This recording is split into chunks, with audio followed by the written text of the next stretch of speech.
यहाँ के एक स्कूल की टीचर हमारे पास आई थी, उन्होंने कहा कि जी आपने हमारे बच्चों को, वालिदैन आगे कहते हैं कि आऊज़ु बिल्लाहि मिनश शैतानिर रजीम, बड़ा मुश्किल किस्म का लफ्ज़ आप सिखाने पे लगे हुए हैं, तो बाद में सीख जाएंगे खुद ही 2-4 साल के बाद, अभी क्यों आप इन्हें सिखा रहे हैं।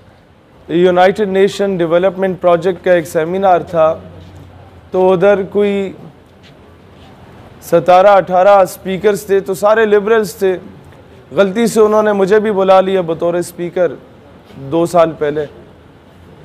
तो आगे जो 350-400 स्टूडेंट रिप्रेजेंटेटिव्स मुख्तलिफ यूनिवर्सिटीज़ के टॉपर्स जो बुलाए थे, उनका ताल्लुक भी कौम लिबरल से ही था। तो हुआ कुछ यूं कि पहले तो मैं सोच रहा था कि घुमा फिरा के बात की जाए और किसी तरीके से हाजिरी लगवा के बंदा चला जाए, क्योंकि पब्लिक उस तरह की थी नहीं कि वो हमारी बात को इम्पोर्टेंस देती या सुनती। लेकिन मैंने कहा आज पल्स चेक करते हैं इस अवाम की कि ये किस तरीके के लोग होते हैं। मैंने वही बातें की जो मैं मस्जिद में करता हूँ या मदरसे में करता हूँ या अपने तंजीम के दोस्तों के साथ करता हूँ। बिलीव यू मी, मुझे 10 गुना बेहतर रिस्पॉन्स वहाँ से मिला। और जब मैं वहाँ से जाने लगा तो वो मॉड स्कॉट्स खवातीन भी वो ऑटोग्राफ जब लेने आई, मैंने कहा बहन तुम्हारा तो हुलिया बता रहा है कि तुम्हारा नज़रिया उस लिबरल साहब जो मुझसे पहले ख़िताब कर रहे थे उनसे मिलता जुलता है, तो आप मुझसे ऑटोग्राफ क्यों ले रही हैं। तो उसने कहा भाईजान कसूर तो अड्डा है, तुसा कभी सानू अप्रोच किया है, आप तो हमें लिबरल कह के नज़रअंदाज कर देते। एक यूनिवर्सिटी जहाँ पर मुझे दाखिला भी नहीं मिला था, इतने मेरे मार्क्स नहीं थे, वहाँ हम लोग 2 मरतबा बतौर मेहमान खसूसी गए उसी डिग्री में। वहाँ पर 1000 एंड अबव मार्क्स लेने वालों को पूरे पाकिस्तान की क्रीम को इकट्ठा किया जाता है।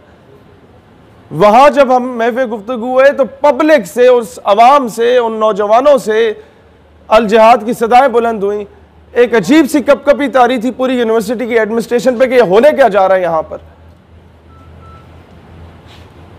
तब मुझे अंदाजा हुआ कि इश्क रसूल की कैफियत हर मुसलमान के दिल में राख में दबी चंगारी की मानंद मौजूद है। कसूर हमारा है कि हमने आज तक उसे हवा ही नहीं दी कि वो शोला बन के भड़क उठे। हम लोगों ने उन जगहों पे जाके उन्हें अप्रोच ही नहीं किया। और लिबरल माफिया इसी तरीके से बैरूनी ताकतें उनमें घुसी हैं और उन्होंने पूरे सिस्टम को हाईजैक किया है। आपके मुस्तकबिल का आर्मी ऑफिसर वहां से निकल रहे।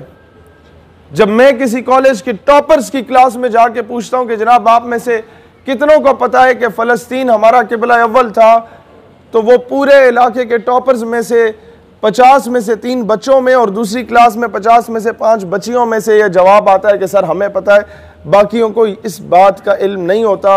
और ये वो टॉपर्स हैं जो मुस्तकबिल में आपके आर्मी ऑफिसर होंगे, जो मुस्तकबिल में आपके असिस्टेंट कमिश्नर होंगे, जो मुस्तकबिल में आपके MNA होंगे, जो मुस्तकबिल में आपके मिनिस्टर होंगे, जो मुस्तकबिल में आपके साकिब निसार जैसे टाइप के जज होंगे। जब उन्हें उस बेसिक्स का ही नहीं पता, को फ़लस्तीन की बहन के सर से जब दुपट्टा खींचा जाएगा तो उसे तकलीफ तो नहीं होगी भाई, वो चाहे किसी मकाम या ओहदे पे पहुंच जाए, क्योंकि बाद में तो उसकी तबलीग करने वाला होगा क्यों नहीं, कोई भी नहीं होगा। वालिदैन बरी ज़िम्मा है, 8000 हम फीस देते हैं अपने बच्चे की, स्कूल जाने बच्चा जाने।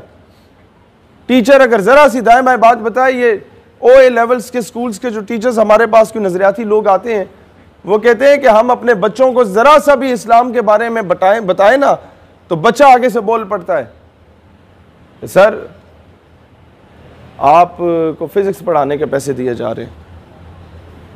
वालिदैन आगे शिकायत देते हैं कि जनाब हमारा जो बच्चा है वो बड़ी मेंटल स्ट्रेस फील कर रहा है, आपने उसे मॉरल और एथिकल वैल्यूज क्यों पढ़ा दी हैं।